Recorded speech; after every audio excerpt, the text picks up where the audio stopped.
Hi dear friends, welcome to our YouTube channel వెన్నెస్ world. ఈరోజు అయితే మనము కృష్ణానది తీరానికి వచ్చాము.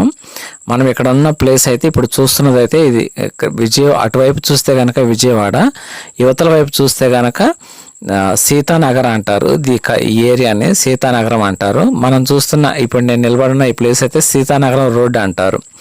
ఎందుకంటే మీకు కృష్ణానది వ్యూ చూడాలంటే అటువైపు అయినా చూడొచ్చు, కానీ ఇక్కడ నుంచి చూస్తే ఇంకా చాలా దగ్గరగా క్లోజ్గా చూసినట్టు అనిపిస్తుంది. మనం చూస్తున్నాం కదా పైన విజయవాడ నుంచి ఇటు చెన్నై వైపుకి వెళ్ళే ఒక గూడ్స్ బండి కూడా వెళ్తా ఉంది, మనం చూస్తున్నాము. ఇక్కడ ఈ వ్యూ చూస్తుంటే చాలా బాగుంది కదా. ఎంత పొద్దున పూట ఉదయాన్నే మన చక్కగా సూర్యకిరణాలు అండ్ ఈ ఫ్లో పైన బ్రిడ్జి ఇవన్నీ చూస్తుంటే ఎంతో ఆహ్లాదకరంగా ఉంది. నిజంగా ఈ కృష్ణానది తీరం అనేది ఎప్పుడు కూడా రైనీ సీజన్లో ఇంకా చూడముచ్చటగా చాలా ఇదిగా ఉంటుంది.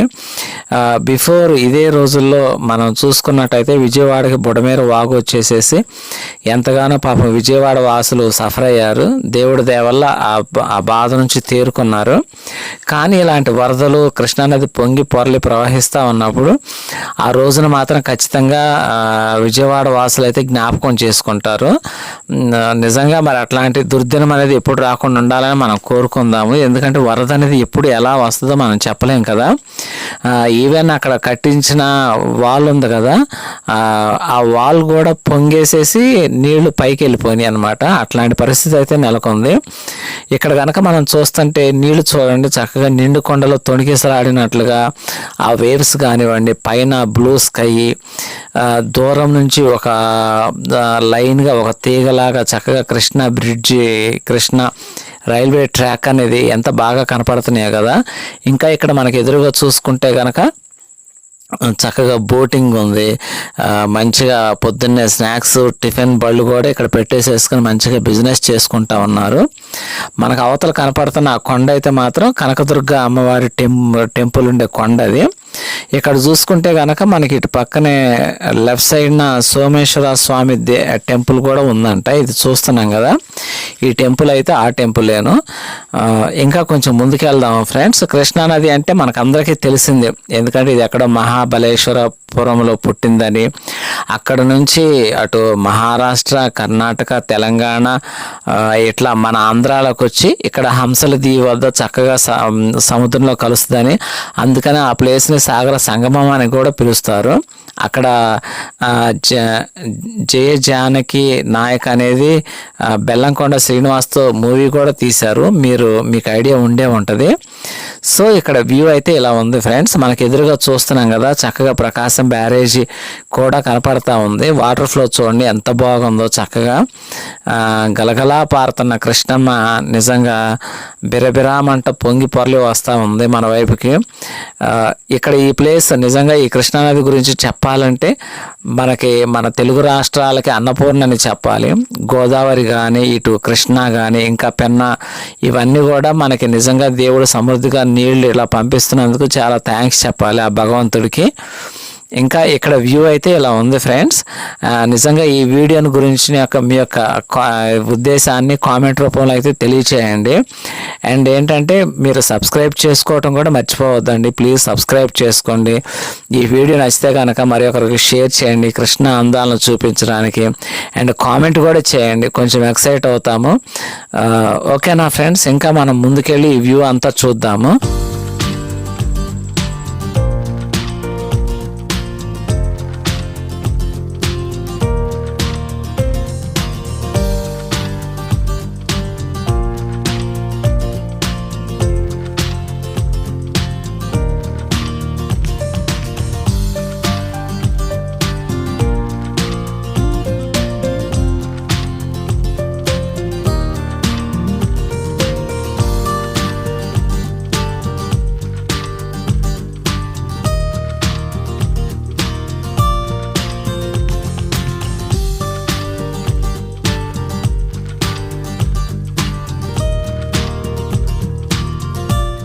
అయితే ఇప్పుడు ప్రకాశం బ్యారేజ్ దగ్గర ఉన్నాము. పోయిన సంవత్సరం కనుక మనం ఇదే రోజుల్లో చూసుకుంటే కనుక బుడమేరు వాగుకొని విజయవాడ పట్టణం అనేది సిటీ అనేది ఎంత ఇబ్బంది పడిందో మనకైతే తెలుస్తుంది. ఇప్పుడైతే నిజంగా అంత వరద అయితే లేదు, కానీ మన కురిసిన వానలకి బ్యారేజ్ నుండి అది చూసారు కదా, వాటర్ ఫ్లడ్ అనేది ఎలా వచ్చేస్తుందో. ప్రస్తుతానికి ఇక్కడ వ్యూ అయితే ఇలా ఉంది, మనం చూస్తున్నాము.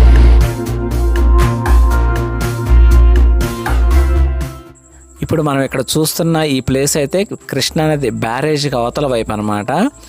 అక్కడ ఎవరో చక్కగా మన జాతీయ జెండాని, మన నేషనల్ ఫ్లాగ్ని దానిలో కట్టేశారు. అండ్ ఇంకెక్కడ చూసుకుంటే కనుక బోటింగ్ ఉంది, దీని లోపల బోటింగ్ కూడా వెళ్ళొచ్చు అంట. ఈ నది పొడవు వచ్చేసరికి 1440 కిలోమీటర్లు అండి. మహారాష్ట్ర నుంచి మనకి ఈ కర్ణాటక ఈ స్టేట్స్ అన్నిటి మీద కూడా పొంగి పొరలి ప్రవహించుకుంటా హంసల దీవిలో కలిసేసరికి 1440 కిలోమీటర్లు ఉందన్నమాట. నిజంగా ఇది దేశంలోనే 3వ పెద్ద నదిగా చెప్తూ ఉంటారు. ఇదైతే మాత్రం మనకి ఇప్పుడు విజయవాడకి వెళ్ళటానికి బ్యారేజ్ మీద రోడ్డు ఉందన్నమాట. ఇక్కడైతే ఎత్తుగా ఒక కొండ అనేది కనిపిస్తుంది, చూస్తున్నాం కదా ఫ్రెండ్స్. ఈ బ్యారేజ్ కూడా చూసుకుంటూ వెళ్దాము. ఎప్పుడో పురాతన కాలంలో కట్టించింది కాబట్టి చాలా స్ట్రాంగ్గా మంచిగా కొండరాళ్ళతో చాలా స్ట్రాంగ్గా కట్టారనే చెప్పాలి.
గాయస్, ఇక్కడ ఈ బ్రిడ్జ్ చూసుకుంటే కనుక కృష్ణానది తీరానికి ఆనుకుని ఉంది.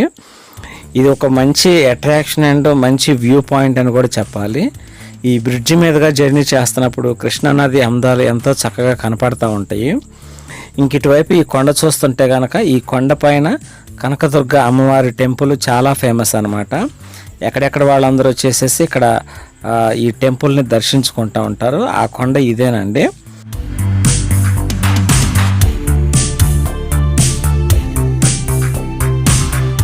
మనకు ఎదురుగా ఇక్కడ గాలి గోపురం కనపడుతుంది కదా, దాని ద్వారా అక్కడ ఒక ద్వారం లాంటిది కనపడుతుంది. ఆ లోపల కూడా మనం టెంపుల్లో పైకి కొండపైకి అయితే వెళ్ళాలన్నమాట. ఇంకా ఇక్కడైతే వ్యూ పాయింట్ అంతా చాలా బాగుంది కదా. ఎక్కువగా క్లౌడ్గా ఉన్నప్పుడు అండ్ రెయినీగా ఉన్నప్పుడు చాలా ఆహ్లాదకరంగా ఉంటుంది.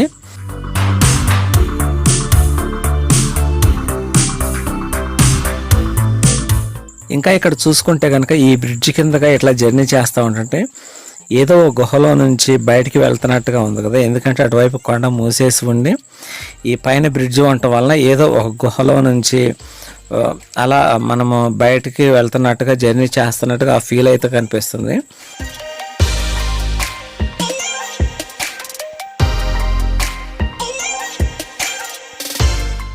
ఈ బ్రిడ్జ్ గురించి ఇంకా చెప్పాలంటే ఫ్రెండ్స్, దీన్నైతే 2015 నవంబర్ 22న శంకుస్థాపన చేశారు. ఈ ఫ్లైఓవర్ మొత్తం 2.3 కిలోమీటర్స్ అయితే ఉంటుంది. ఈ బ్రిడ్జి ఫినిష్ అవ్వడానికి 5 years అయితే టైం పట్టింది. దీనికి ఖర్చు పెట్టిన బడ్జెట్ మొత్తము 440 కోట్లు అనమాట. ఓవరాల్గా ఇప్పుడైతే ఇలా మొత్తం కార్యరూపం దాల్చి ఇంత చక్కగా ఉంది. ఎంతో బాగుంది కదా. ఈ బ్రిడ్జ్ అనేది, ఈ ఫ్లైఓవర్ అనేది విజయవాడ నగరానికి ఒక మణిహారం అని చెప్పాలి.